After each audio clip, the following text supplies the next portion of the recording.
సత్యస్వరూపి శుద్ధాత్మా నీలో వసించును. పాప బ్రతుకు తొలగించి నూతన జీవితమిచ్చును. యేసు కొరకు నిజ సైనికునిగా సజీవ సాక్షిగా నిలుపును.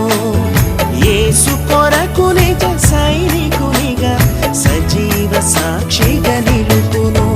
అది నూతన పరచును, ఫలింపచేయును, సమృద్ధినిచ్చును, సంతోషపరచును.